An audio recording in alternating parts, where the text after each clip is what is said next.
Muy buen día a todos y cada uno de ustedes. Muchas gracias por acompañarnos aquí en la sección de 10 minutos de café psicoanalítico. Les saluda el doctor Gerardo y el día de ahora nuestro tema es la actividad más difícil del ser humano. Generalmente se dice que son tres, pero bueno, vamos una por una para poder decir cuál es la más difícil de todas. La primera de ellas, que hoy está dentro del desarrollo del niño. La primera de ellas es el caminar, que tiene que pasar un año para que el niño pueda tener esta habilidad de caminar. La segunda actividad más difícil, que es el hablar, tanto así que tienen que pasar 2 años para que el niño pueda literal usar el lenguaje. Y la actividad más difícil como tal va a ser el pensar, que tienen que pasar 3 años para que el niño tenga un pensamiento autónomo e independiente, o quizás nunca se logre. ¿Y qué significa pensar? ¿Qué actividades incluye el pensar? Pues bueno, son estas y todavía hay más. Pero bueno, entre ellas sería el crear, el desear, la creatividad, el tener ideas o crear ideas y crear pensamientos, el decidir, el opinar, el renunciar, que son de las actividades más difíciles que se tiene al pensar, renunciar tanto a un placer o a un goce. Y también el sentir. También dentro del pensamiento está el sentir, dentro de las actividades del inconsciente. Así que a veces lo difícil para una persona tanto va a ser el pensar y el sentir. Y bien sabemos que el pensar duele. En psicoanálisis se sabe esto, que uno de los orígenes del dolor es el pensamiento. El pensar produce dolor por todas las actividades que se tienen que hacer, por todas las actividades tan complejas que se deben de hacer, y en ocasiones la más compleja de ellas, que es el renunciar a algo o a alguien, que en terapia también es lo que produce la enfermedad, el no poder renunciar a un deseo, a una persona, a una actividad y tenerlo que cambiar cuando la persona no quiere. Una de las actividades también del pensamiento, del pensar, pues es el estudiar. El estudiar a muchas personas al principio les va a producir dolor, pero digámosle así que el secreto es que este dolor se tiene que convertir en placer para que se pueda disfrutar tanto el pensamiento como el estudiar. Tanto así que lo vemos en el neurótico obsesivo, que piensa de más y bueno, también ahí exagera en este placer. O también lo vemos en el psicótico, en las crisis psicóticas con los delirios y las alucinaciones, que se usa el pensamiento de una manera patológica, pero bueno, ya estamos hablando de psicopatologías. Y también se tiene esta creencia de que hay personas que pueden pensar bien y personas que pueden pensar mal. Y por eso mismo es que muchas personas van a renunciar o no van a querer pensar porque creen que piensan mal. Pero ¿cuál es el secreto, la diferencia de un buen pensamiento o de una buena acción de pensamiento? Es el pensar con principio de realidad. Si la persona piensa, o sea, se crea, desea, decide, opina, renuncia y siente con principio de realidad, va a tener un buen pensamiento. Pero un mal pensamiento, entonces, ¿cómo se va a crear? Y se crea cuando se piensa con principio de placer.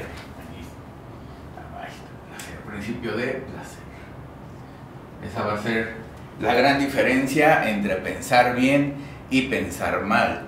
Claro está que este es un desarrollo que se ve que es desde la infancia, y si en la infancia no se aprende a pensar bien, a decidir, a sentir, a renunciar, entonces va a haber dificultades, por supuesto, para la persona más adelante, quizás tanto en la infancia como en la adultez o en la adolescencia, adquiera este buen pensamiento.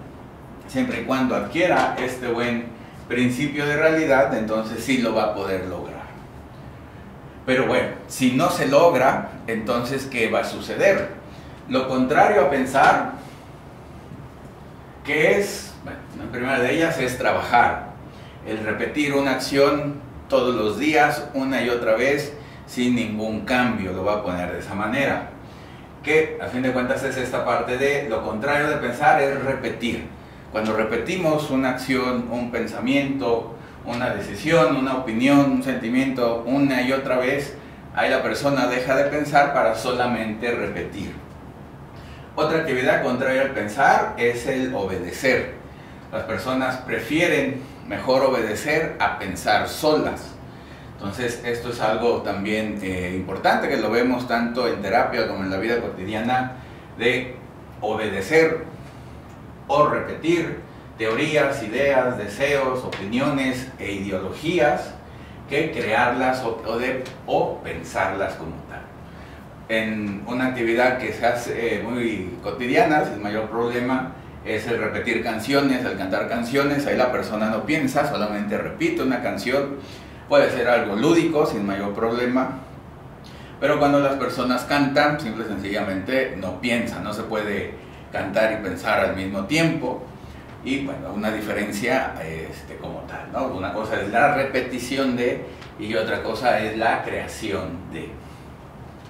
Entonces, bueno, el repetir y el obedecer son acciones contrarias al pensamiento, o al pensar, mejor dicho.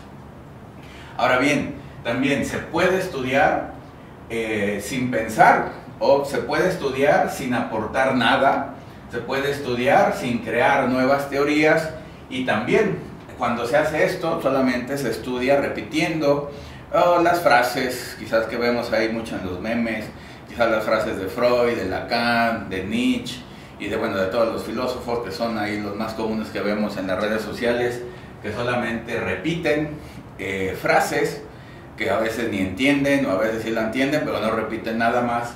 Entonces también se puede caer en este estudiar patológico, lo voy a poner de esta manera, de simplemente estudiar, simplemente conocer y repetir las teorías que dicen otros, sin aportar nada más. Y también las personas van a, para evitarse el pensar, se van al lado fácil, que es que otro piense por mí, o otro decida por mí, otro opine por mí, o otro desee por mí. ¿Quién puede ser? Tanto puede ser la pareja, o las personas a veces se juntan con alguien más para que haga estas actividades y les evite el pensar, porque creen que el pensar duele, creen que el pensar es equivocarse, y claro está, se va a equivocar cuando hay principio de placer, o cuando se piensa con principio de placer. Entonces, tanto puede ser la pareja, tanto puede ser el padre o la madre, si todavía viven con ellos, o les hacen mucho caso también, pueden ser los jefes del trabajo, pueden ser también maestros, que cumplan esa función del individuo, del sujeto, que es pensar, y como pensar produce dolor, mejor que alguien más lo haga por mí, para yo evitarme ese dolor, esa molestia, esa responsabilidad, y supuestamente sufrir menos.